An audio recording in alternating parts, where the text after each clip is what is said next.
Our next speaker needs little introduction. The former lawyer, master of the legal thriller, and best-selling author with over 350 million copies of his books sold worldwide. He's a champion of independent bookstores and a philanthropist as well. Here to talk about Sparring Partners, on sale May 31st, with Julie Slavinsky, the Director of Events and Community Relations at Warwick in California. Please give a warm welcome to John Grisham. Hello, John Grisham. Hi, Julie. How are you doing? I'm good. How are you doing? Couldn't be better. I know. It's good to see you again. Seeing you again, virtually. Yeah, virtually, whether it's virtual, however we're going to do this. I always love seeing you. So thank you for having me come on and do this interview with you today. It's always fun, and you always do a great job. Well, thank you. I appreciate that. I'm glad that Doubleday has their trust in me for this. So it's always fun. So we're going to talk about today is your new book, Sparring Partners. I want to make sure that everybody can see this. Comes out May 31st, and it's a collection of novellas. Yes. So we're going to talk about them individually in a little bit. So if you don't mind, I want to start with my first question out of the shoot is, you've written, 47 consecutive #1 bestsellers. Vast majority of those were novels. So what was behind the decision to write a collection of novellas this time? I did a collection of short stories in 2009, 7 stories from Ford County. That was the title of the book. And I realized that I'm a little bit too long-winded for short stories and too lazy for long stories. So the novellas are somewhere in between. And it's a collection of stories that I've had for a long time. I've always got a list of stories that I am working on, thinking about, always with the goal of maybe one might become a novel, the next novel. As I have had more and more birthdays, I've realized that these stories are not being written because I don't have time to write all the stories I want to write. And so I thought I would try the shorter version with novellas. And I found that I really liked it. It's just the right length for me, and so I've worked on them for some of them for a long time. But it was a lot of fun to write. So you have all these ideas. So that leads me to a question about: do you only write one thing at a time, or do you have different things going on simultaneously? I write one book at a time. I've never been able. And one story and one novella. Yeah, one novella at a time. And okay. One story at a time. I have to focus on that. I can't get distracted with other stuff. And having said that, I always, every day, I take notes somewhere for another story or another outline or another idea. And most of those ideas don't work. They eventually go away. You love every idea. When you get a great idea for a story, you think you're a creative genius, and you work on the story for a while, and then they kind of run out of gas. For various reasons. So their stories come and go. The good ones stick. And these 3 are ones I've enjoyed for a long time, had for a long time. And then so, it comes a point where you have to get to the typewriter and write the story, but only one at a time. Okay. Yeah. Okay, so let's get into the stories a little bit. Okay. So you did mention that Homecoming Jake is back. Right. So kind of a chicken or egg question on this one. The story's called Homecoming. Did you have the case idea first, or the idea of bringing Jake back first for this one? Well, the idea goes back to a short story called Fish Files that's in the first collection, Ford County, from 2009, I believe. And the story is about one of Jake's friends, a lawyer named Max Stafford, who practices law on the square around the corner from Jake's office. They're old buddies. And in Fish Files, Mac was, we met Mac. He was very frustrated with his career. He had a very unhappy marriage. He was broke. Life was not going the way he thought it would go when he was in law school. And one day, from out of nowhere, Mac gets a chance to take some money, a lot of it, that doesn't belong to him, and skip town. And he did. He divorced his wife. He filed for bankruptcy. He stole the money, and he vanished. And he was, for 3 years, there was not a peep out of Mac. And in Fish Files, that's all happens in Fish Files. When Fish Files is over, Mac is on a beach in the country of Belize, living the good life. And he pulled it off. He got away.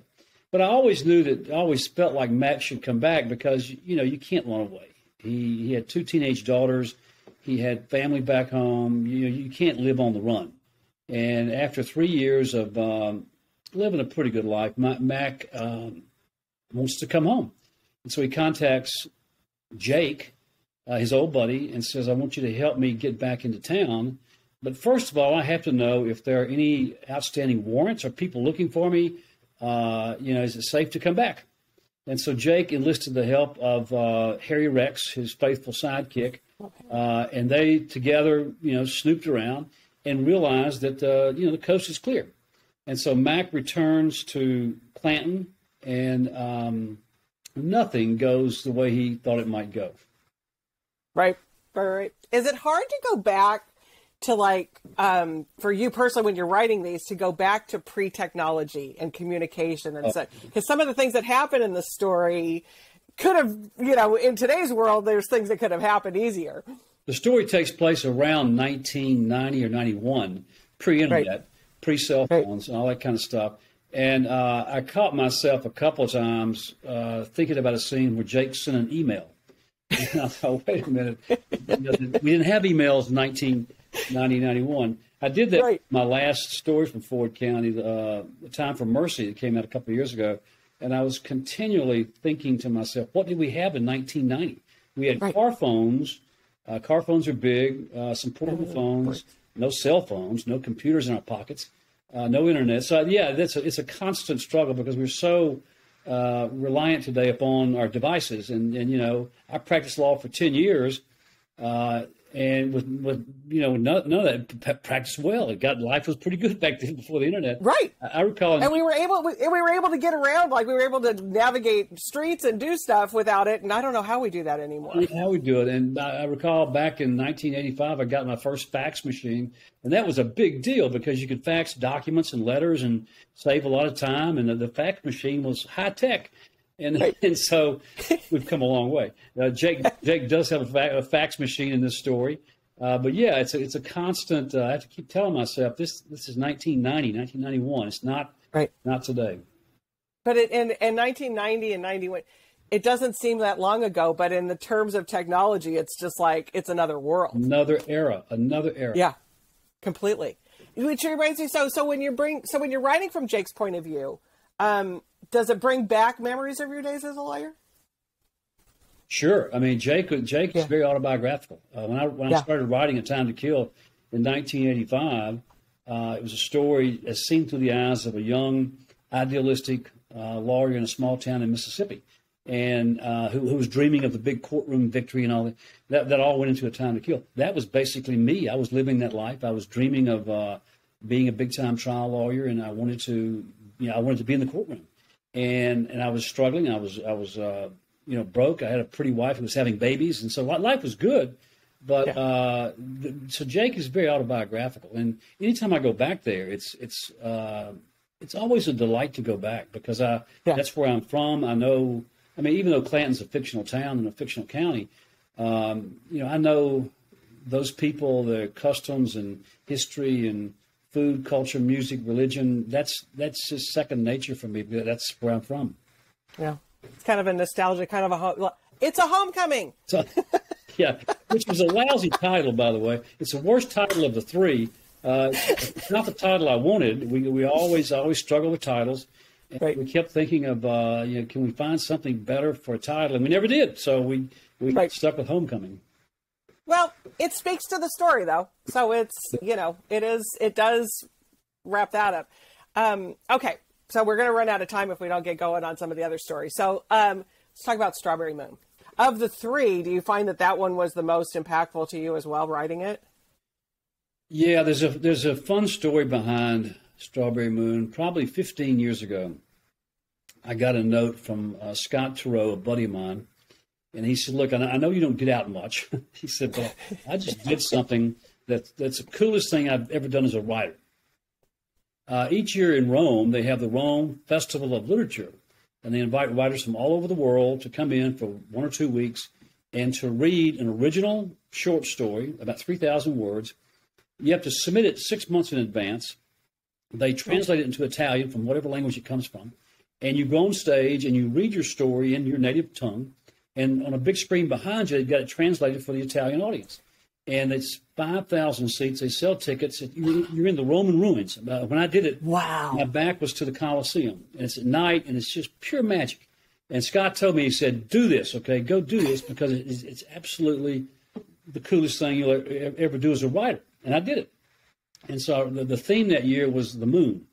And so I thought of this story about a young man who's about to be executed. And his final request was to see the moon, because he had not seen the moon in 15 years on death row. Oh. And so that's where the story came from.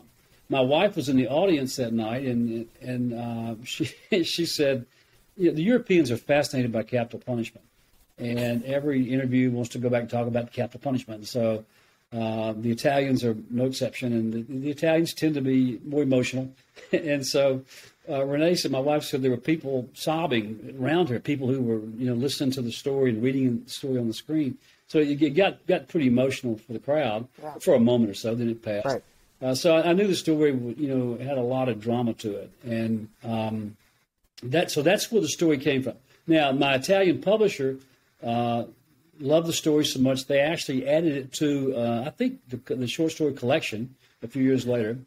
Okay. And so that story's been around for a long time. So I took that story, 3,000 words, and added a lot to it. I added some characters, I added some more of the plot, and the final, what you will read, is 15,000 words. So it was, it was enlarged greatly, but still not very long. It's still a pretty fast story, and it's the last 3 hours of this young man's life before he's executed, and all the things that go into an execution, and it's really it's a neat story. It's a great story, and I was wondering if you would ever take that and maybe not this, but there's so much that you could go back to though in backstory of it that I don't know but you said earlier it's like these are just complete and they're done. So, but I wasn't sure if it would ever become a novel because I don't think so. I don't think so. I mean, I always have that option of taking it and doing more with it, but after two passes, one was a very short story. This was longer. This is a novella. Yeah. I'm probably done with Strawberry Moon. Yeah. Okay. It was fantastic. Thank you. And it ends very satisfying. I mean, it does end just like you're just, like I said, can't wait for people to read that. So you've been on the board of the Innocence Project for several years, and wrongful imprisonment, criminal justice reform was the subject of The Guardian's, the 2019, I think. Right. And then your nonfiction, The Innocent Man, too, was. So Strawberry Moon, Death Row. So can you talk about your work with the Innocent Project?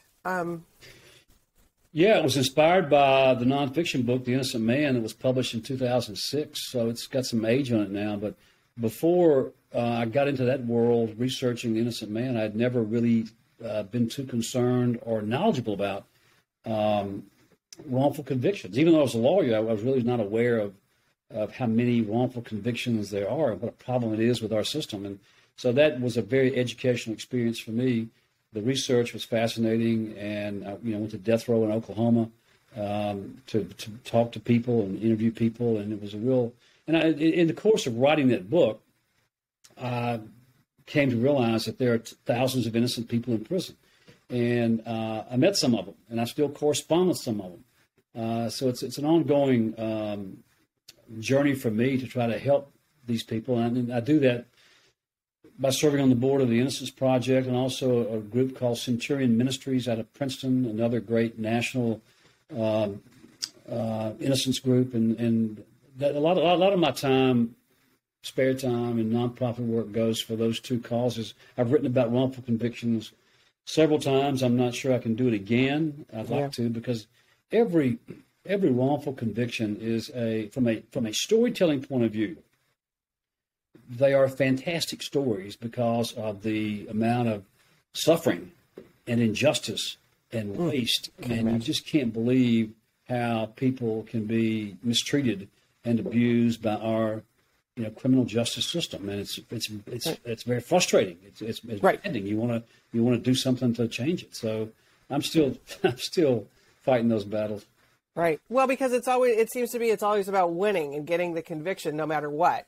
And that seems to be the main focus, and getting reelected or whatever it is that prosecutors need to do. And so the truth sometimes doesn't seem to be the most factor. I mean, I think that they want that. Yeah. But all of those factors enter into almost every wrongful conviction, from politics to incompetence to vindictiveness to hiding the truth.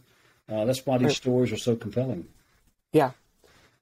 So do you have any suggestions on what should happen first for criminal justice reform? If we would outlaw the death penalty, and the death penalty is dying in America rapidly, not because of courageous lawmakers or courageous judges, but because of courageous jurors.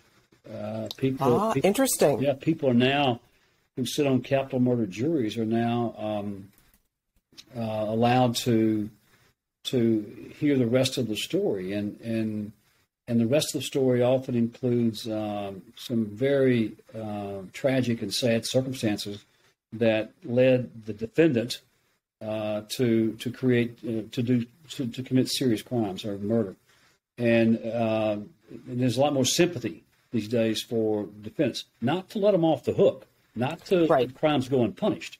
Serious crimes should be punished seriously, but jurors now tend to favor life without parole. Let's punish them, lock them up, but let's not kill them, because we can all agree that killing is wrong. Right. So why should the state be allowed to kill? And that's what's happening with the death penalty. And it's the jurors who are standing up and saying, we don't want to kill anybody. We want punishment. So that's where that's headed. That's where those issues are going. I would abolish that. California has 600 people on death row, and it's not an active death state. They're just locked up. And, it costs probably $100,000 a year to keep a person on death row. If we would take away the death angle, you would not have a lot of bad convictions. You would not have prosecutors who are worried about reelection or judges who are worried about reelection. Listen, I've got a whole list of reforms for criminal justice reform. There are a number of laws we could pass or procedures we could change with criminal prosecution that would make wrongful convictions very hard to come about if we would just do it. But we don't. We don't do it, and the political will is not there to clean up the system. Yeah. Okay. So let's start talking about Sparring Partners before we run out of time. So I have to ask you, because there were some lines in this one that I actually laughed out loud.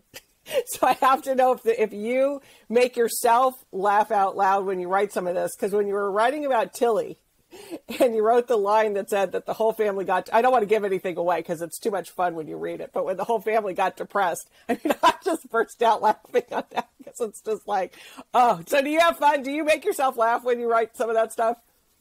Oh, I'm so glad you asked that question, because I have a real problem with humor because I love it.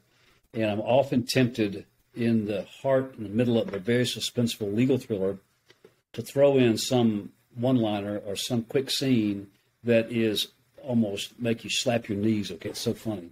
And I think it's funny. Oftentimes my wife says this is not the least bit funny. She doesn't think I'm that funny. So oftentimes it'll survive her edit and get to New York, and they'll say, ha, ha, ha, but you can't put this in the book. And I know that, okay, so we'll take it out. But with these three stories, I didn't feel compelled to hold back with the humor. And I think all three at times are extremely funny. There's just some great lines in there. The thing about Sparring Partners, I actually know of a law firm in which all the partners hate each other. And they're the two main groups. They're actually in separate buildings with a walkway that kind of connects the firm. It's split up, and each lawyer has the same number of associates, secretaries, clerks. They split the money, and they refuse to speak to each other. And they can't get out of it. Most law firms blow up all the time. Lawyers can't be long. Okay, so the law firm is blown up is no big deal.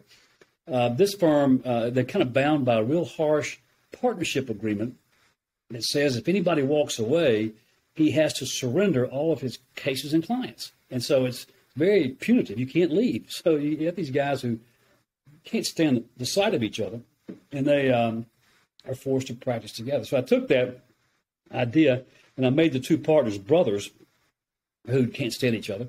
And one works Monday, Wednesday, Friday. The other one comes in Tuesday, Thursday, Saturday. So, they avoid each other.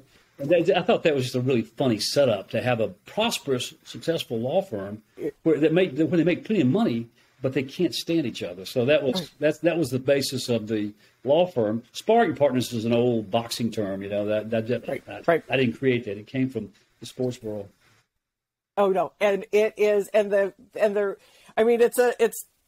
mom. You don't get into too much about why they don't like their mom, but you get the whole point, and it's just hilarious. I mean, I'm glad we never met her. To finish the story, and this is all the first chapter. The two brothers are in their early 40s. Their father's about 68 or whatever. I can't remember now. He's in prison. He founded the firm, built the firm. He was a very successful lawyer. And then he went to prison. He pled guilty to 1 count of manslaughter for killing their mother, a very unpleasant lady that nobody seems to miss. And so he's off in prison, scheming of a way to get out. The two boys are running the firm and running it into the ground. And he's watching all this. He's watching the chaos, watching it go up in smoke. And it's just one, I think, hilarious episode after another. Oh, it is. It's so good. And I won't give too much away about Diantha, but she reminds me of Jerry from Succession. It's like, don't mess with the women. She's the glue. Okay. The two brothers, her office actually is between the two wings of the firm where the brothers do business. And she's in the middle. She's the referee. She's a partner. She's not a partner. She's been with them for a long time. Right. They don't allow partners. They keep all the money. They pay people well, but no profits. And she's at a desk where if one brother needs to talk to the other, he goes to Diantha as she mediates whatever. So she ends up making all the important decisions. And she's trying to keep the firm together as it slowly sinks. And she finally has to face the decision, am I going down with these clowns, or am I getting out to save my own skin? That's the crux of the plot. Can I get out of here and save myself? And so that leads to a very funny ending. Oh, it's a great one. So here's something that I had to ask too, though, because when you describe the brothers, and it's so hard to talk about because you don't want to give too much away, and I'm not going to give but when you were describing the two brothers, and then you assigned their political affiliation to them, it was almost like they needed to be the opposite. Was that an intentional thing too? Because some of the characteristics of one, I was like, oh, he's this, and then it's like, no, he's that. It's confusing. The old man, the father, refused to play politics. Any politics. He did. Right. Well, he played the game, but he played both sides. Right. He played both sides very well, and he thought that's what you do to survive in this business, where they elect judges, and you got to play both sides. The sons didn't see it that way. One son is a liberal Democrat trial lawyer. He was on his third or fourth wife. I can't remember. But his brother is a very conservative country club type Republican who does estate and tax work by the hour. And they agree on nothing. They cannot agree on anything. But they're still stuck together. Oh yeah, but some of their personality attributes I would have associated with the opposite of what their politics were, which I thought was kind of a fun little twist there. I had too much fun with it. It just flows so great. It was really a great one. And like I said, that's when it got after I finished that's when I was starting to think about how you structured the order that the stories came in. Right. That the novellas came in. Right. We're almost out of time. There's so much more. I always feel like these times go by so quick, and I've got like a whole other page of questions here. So I'm just going to pick one or two more that maybe people who are watching this would be interested in. So as far as the writing process goes, you said you know the ending, but do you plot it out? Are you an outliner, or do you just kind of have the beginning and end and then just kind of take your way through? I believe in outlining. Most writers claim that they don't outline. But again, I can't tell a story. I can't write a book that's 500 pages long in manuscript, 100,000 words, without knowing where I'm going and how to get there. And so I have to outline extensively at times, extensive outlining. Because writers are famous for having these brilliant ideas and loving the idea and jumping into the writing writing like crazy for 6 or 8 months and have 50,000 words and stop because they don't know where they're going. Or they write themselves into a box and can't get out of it, So yeah. I'm not going to waste that amount of time. I have to mentally know the beginning and the end, and how I'm going to keep the tension going for a long time in the middle. When I have those three worked out mentally, then I'll sit down and say, okay, chapter 1, what happens? Write a paragraph. Chapter 2, write a paragraph. Chapter 3, and plod through that. That's not any fun because you're going to be writing a book. And I'll do that while I'm writing another book. When I'm writing a novel today, when I'm writing like this morning, I started at 7 o'clock, 7:30. My goal is 1,000 words, and that takes me 4 or 5 hours. So by noon, I'm pretty well brain dead and have to take a break. But I'll also stop or at night or on weekends or whatever and tinker with the outline. If I have a great idea that might fit one of the stories, and a new plot twist, a new character, whatever, I'll make those notes as I go. So I'm always working on several outlines as I go. Okay. Oh gosh, what next should I ask? Okay, let's talk about. Do you have any books that you've read recently, or that you want to, or authors you want to highlight, or that you're looking forward to reading? Anything that comes to mind? Oh boy, what am I reading? I'm reading a lot of nonfiction stuff that has to do with the criminal justice system. That is not. I enjoy it, but I wouldn't say go read this book. Right. Did you read by any chance? Did you read My Monticello by Jocelyn Jackson? Did you read that? She lives here in Charlottesville, and I've got the book. It's on my desk. I've not read it yet. Oh, it's fantastic. I've heard that. I get a lot of books. People send I bet reading copies or even finished novels or manuscripts. Even they want me to like the book and say something nice about it. So right. I've always got a stack of stuff I'm going through. The last novel that jumps out that I really enjoyed was Colson, Whiteheads, Harlem Shuffle. Colson is really at the top of his game and doing well, writing well, telling great stories. And telling a different story. I mean, in a different way. It's just I love that. I read a great biography of Jackie Robinson, a book called True. I think it's just now coming out. Read a great book. In fact, I wrote the introduction to a great book called Wastelands, a nonfiction book written by a guy here I know in town. It comes out in a couple of weeks. I've got 4 or 5 books going as I read all the time. Well, you bring up baseball, and so we'll end on a baseball question because it's springtime. Are you still the commissioner of baseball for the field that you did? I built the field 27 years ago. The park. There's 7 fields. We have used to have 500 kids. Now we're down to 350 because kids aren't playing baseball the way they used to. Just they have other sports to play. But it's mine. I own it. When you own the baseball park, you're the commissioner for life. And so, for life. It's mine. Yeah, it's a great place. Whether you want it or not, you're the commissioner for life. I'm the commissioner. All right, we should probably head out, John. I have the bound manuscript. If anybody, that's just so the finished copy is going to look a little bit different, but loved this. Was such a great treat reading all of these stories. Always so great chatting with you. Another great job. Always great seeing you. Let's do it again. Yeah, let's do it again. Love it. All right. Take care. Bye, everybody. Bye. See you.